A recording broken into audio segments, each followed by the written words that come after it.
Ô, Diego, na verdade, ela é menos pelo perfil do candidato e dos candidatos envolvidos, e mais por uma análise interessante que deu para fazer a respeito do perfil das mudanças demográficas do eleitorado, tanto nos Estados Unidos quanto em São Paulo. Vamos lá. Houve uma mudança nessa eleição, e está todo mundo discutindo isso nos Estados Unidos, do perfil do eleitorado democrata e do perfil do eleitorado republicano, né? O que aconteceu foi o seguinte, né? Você tem um eleitorado historicamente democrata que contribuiu para a vitória do Donald Trump, né? Ou seja, trabalhadores brancos pobres, negros e latinos, né? Que acabaram indo, em parte, né, principalmente trabalhadores brancos, pobres e latinos, para o Donald Trump, né? E isso contribuiu para a vitória dele em vários lugares. E é uma comparação possível disso com relação ao comportamento dos bairros no município de São Paulo nesta eleição e os fenômenos que levaram a essa mudança. O Trump já tinha conseguido fisgar uma parte da classe trabalhadora pobre entre 2016 e 2020, nas duas eleições, ressentidas que os empregos tinham dado balbal e ido para a China, os empregos de qualidade. Agora ele consegue voto de negro e principalmente de latino.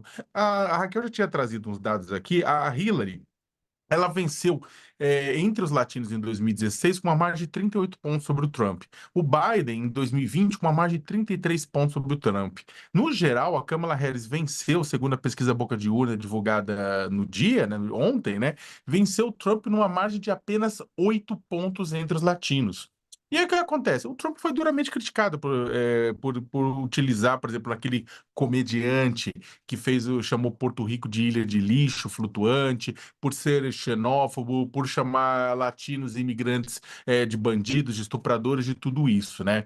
Só que acontece o seguinte, o grupo de latinos e negros não age de forma monolítica, né? Uma parcela abraça a pauta democrata e outra parcela abraça um perfil conservador que é representado pelo Trump, principalmente em dimensões como aborto, como religião, como imigração. Imigração, sim, pode parecer estranho um imigrante latino concordar com a promessa do Trump de deportação em massa, né? Para quem não tiver documento de permanência, mas é comum ao longo da história do mundo, em diferentes países, indivíduos abraçarem bandeiras progressistas quando estão reivindicando direitos e, após conquistá-los, passarem a defender pautas conservadoras, às vezes ainda até no sentido contrário, né?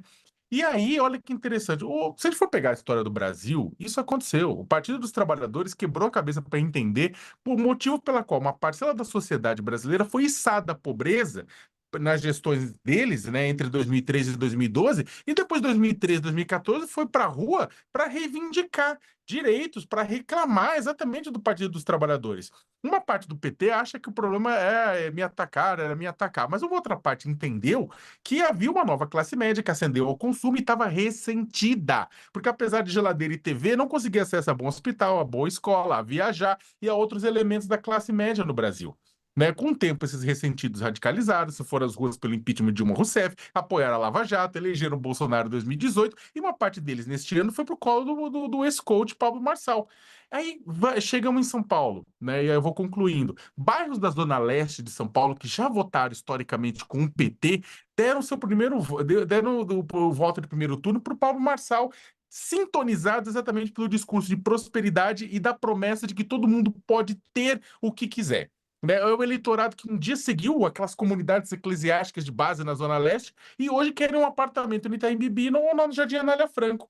E aí o PT, né, e também perdeu uma série de outros pontos de votação, bairros em São Paulo, né, trocados, né, pelas lideranças comunitárias na Zona Sul, trocando eles também pela promessa pragmática de recursos do Centrão. E aí acabou o quê? Boulos só teve 3 dos 57 zonas eleitorais do município. Em suma, voltando aos Estados Unidos, a mudança demográfica dos Estados Unidos, que colocou trabalhadores pobres, negros e latinos na base de Trump, pode chancelar a ascensão desse populismo de extrema-direita e representa a refundação do Partido Republicano, mudou a base do Partido Republicano.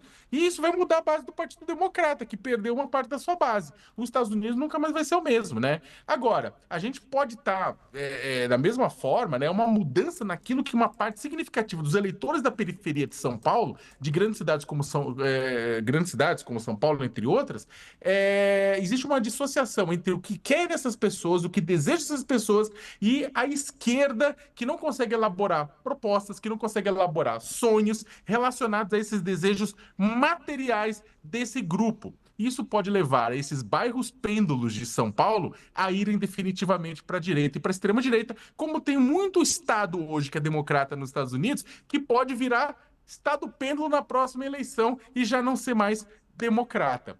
Então, ou seja, você tem, Diego, para finalizar, você tem uma mudança de comportamento nas bases eleitorais daqueles grupos de centro-esquerda que não estão conseguindo entender e não estão conseguindo endereçar os desejos do restante da classe trabalhadora ou de grupos que são historicamente excluídos. Isso não funciona para os Estados Unidos, isso funciona para o Brasil.